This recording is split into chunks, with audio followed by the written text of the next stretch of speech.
buenos dias. Hello to you. I'm Lourdes Duarte. Thank you so much for joining us today. Well, it started 40 years ago as a small film festival projecting a handful of films against a concrete wall. Well, today the Chicago Latino Film Festival is considered the largest, most comprehensive Latino film festival in the country, representing films from Latin America, Spain, Portugal, and right here in the U.S. This year alone, they received over 700 submissions. Here to give us some highlights of the festival is Alejandro Riera. He is the communications manager for the International Latino Cultural Center of Chicago. Always so fun to talk to you. Always so fun to talk about the festival. We just reached the middle age. The middle age, 40 years. That's so much. And I can tell you, when we come to, when we reach 65, we will not be retiring. And we will not be taking Medicare as a festival, ever. Never. Okay, so you got a lot of cool stuff going on. I want to start with opening night, and we're going to show a clip of what people will see. So let's take a look.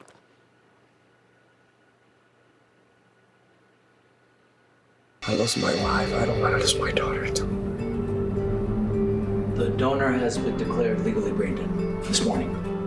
And the family has agreed to a transplant date, August 18th. You're getting a new heart.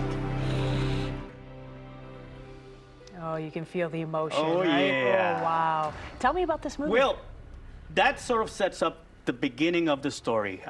We have Omar Chaparro playing the role of a wing walker, one of those folks who in the airport pull out the suitcases from the planes and into the conveyor belts. His daughter's about to have a heart transplant, but he doesn't know that he was brought in undocumented to this country. And when an incident reveals that truth, he's deported to Mexico, and he only has 2 weeks to try to cross the border to make it to his daughter's heart transplant operation. So it's the whole odyssey about him trying to find a way to return to that operation.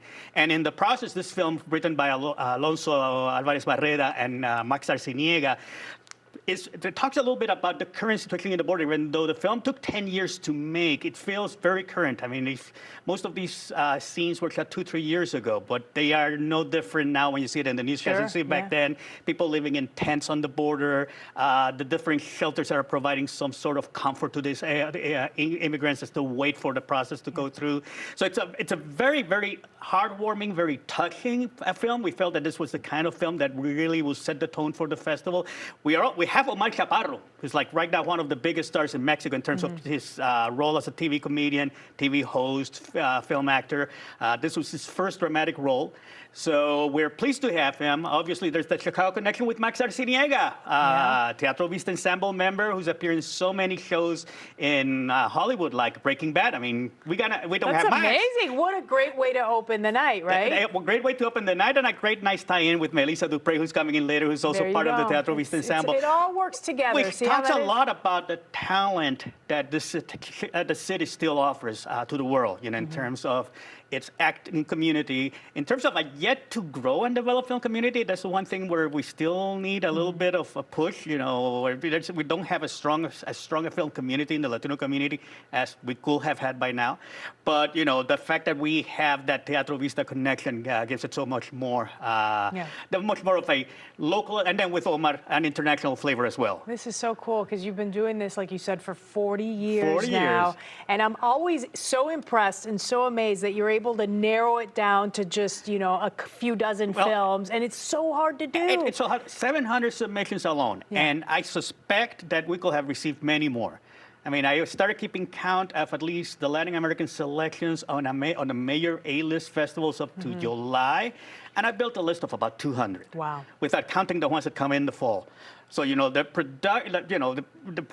number of films being produced increases, the number of submissions increases, but the space is all, short. I mean, we can't show it all. I mean, we have to show about 50 features, which means, there's stuff that's left out there that people can catch up later. This is a good example of some of what people will see. Absolutely. Okay, I've got another one, Hambre, and I'll let you talk about it as we show some of the video, so go ahead. Hambre is one of 2 Venezuelan films that we're bringing to the festival that explore the reality of Venezuela today under the Maduro regime. This film in particular is the story of 2 Venezuelans, one who still lives in Venezuela and who believes in the regime and believes in this whole, Chavista ideology, and one who lives in Italy, trying to make a better life for herself, and how their paths cross when he tries to travel to Italy, and she ends up back in Venezuela. So it's a film that, as you can see from the trailer, talks a little bit about the desperation of people trying to, bring food to their table, for example. So that's one of those two Venezuelan films that address that issue that we have in the festival this year. Okay, and then next up, you've got Water for Life. Yes. That's a documentary, U.S. Honduran documentary. It focuses on 3 indigenous environmentalist activists who have been mobilizing their communities to fight against corporations trying to take over that valuable resource that is water. One of them was the focus of a documentary that sold out on both shows last year, Berta Cáceres, who we saw right there on the screen.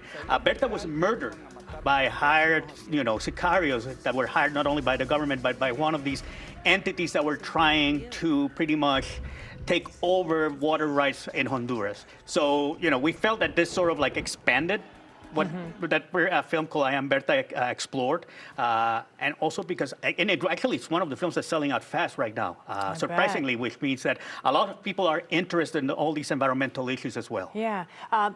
Did you pick sort of themes that you wanted to highlight this year, or does it matter? It doesn't matter. They just happen, organically. I mean, we just look at the films. The committee looks at the film. Pepe looks at the film. Pepe Vargas, our executive director, and he selects, and the committee selects based on the quality of the film. How many films did you look at? I haven't looked at many yet. Any? Okay. I'm but going I to start imagine looking. Pepe has done probably hundreds. Pepe watched all, the 700 includes the shorts. He didn't see the shorts, but I know we received at least 400 features. So he watched them all. All right. So I know what to send him for Christmas. I know what to send him for Christmas. Popcorn. Popcorn. Yeah. Okay. I got it. Next up, and this is for closing night. It's called Milonga. We want to show a little clip and then the video. So let's take a look at that. Si quiere, hable con su marido y vemos. Mi marido falleció. ¿Cómo te enteraste? Todo el mundo sabe. Oh, I love that Spanish accent. Yeah, well, it's that Argentinian. Is it Spanish or Argentinian? Yeah, Actually, it's an Uruguayan film, and that's Paulina Garcia, great actress. I love Paulina. She's a Chilean actress. It's a co-production between Uruguay, Chile, and Argentina, adopting an Uruguayan accent, which is, kind of very similar. Very to similar. For those of us who are not from the Cono Sur, yeah. it's hard to distinguish. Actually, of the films, I've only seen like 3 or 4 films. So I saw opening night, and I saw this one. I love this film. This is a tricky film to talk about because there's so many layers to it, and there are some elements that are spoilerish. But it really tells the story of this woman played by Paulina Garcia, whose husband recently died under circumstances that are later revealed in the film. Her husband was abusive towards her, and the film really focuses on how this character tries to overcome that psychological impact. Emotional or kind of the scars that left that violent relationship. So she's pretty much cocooned herself and isolated herself. And the film is a little bit about her coming out, but also about the consequences of living under domestic violence. The psychological impact it had on her, on her family. And that's what I love about it. It avoids showing the violence because it's after the fact, but it really talks about the repercussions. And usually when we have domestic violence as a subject matter in film, it's always about the actual act and the immediate aftermath. They never look at the longer range impact of that act. Got a little bit of everything this year. Okay, we want to take a look at when this will be happening, the Chicago Latino Film Festival, which will be going on for, is it a couple weeks? No, is it a week? About 12 days. 12 days. 12 days. Okay, Yeah, so close to 2 weeks. Yeah. So April 11th through the 22nd, LatinoCulturalCenter.org. If you go to that website, you can see all of the movies that they're going to be showing throughout those 12 days. You can buy tickets for the movies. Yeah. And the cool thing is that you meet other people that have similar interests as you. Absolutely. If you love Spanish films and Latin American films, this is a good way to get into that community. Yeah, that's a very important point. I think it's not only a great way, but it's a great way to find out about what's happening in our respective home countries. Because we always try to select films that speak to the moment that we live in. So it's a good opportunity to find out what's happening in Latin America without having to read the newspaper or Okay, great. But read newspapers, please. We yes. need them. And watch TV, always. Thank you.